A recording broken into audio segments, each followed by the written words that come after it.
For privacy and security around a new home, choose a fencing plan that balances durability, aesthetics, and local regulations. Start by mapping the property lines and confirming setbacks with the local planning department and any homeowners association rules before ordering materials. For a long-lasting barrier, set concrete footings below the frost line and use pressure-treated posts or stainless steel fasteners with cedar or composite panels to resist rot and reduce maintenance. When planting a living screen, select a species suited to the soil, light and moisture conditions, and space plants according to mature width to avoid crowding.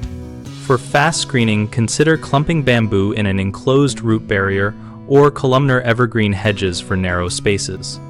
Combine solid fencing with lattice on top to meet height limits while adding visual openness, and attach vigorous climbing vines after the structure is established, training them upward and pruning annually to prevent excess weight. Place gates on heavy-duty hinges with a latch and locking hardware that align with your security needs and swing clearance. Add a drop rod on double gates and weather stripping where privacy and sound control matter. Plan for access points for maintenance and irrigation, and slope the grade away from the fence line to prevent water pooling that accelerates decay. If permits are required, submit a simple drawing showing post spacing, fence height, and materials to avoid delays and fines. Common mistakes include setting posts too shallow, which leads to leaning and collapse, so always dig below the frost line and use concrete footings to anchor every corner and gate post.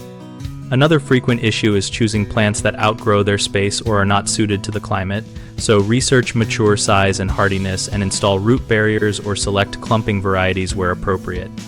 A third problem is ignoring local rules which can force removal or modification, so verify setback and height limits up front and use lattice or step-down designs to meet code while preserving screening. On bighomeprojects.com, we help homeowners find trusted local contractors and share project ideas, cost ranges, and real-world experiences. We also help contractors find work and connect with homeowners, and our site includes an active discussion community where people swap tips and ask questions about privacy, fencing, and living screens.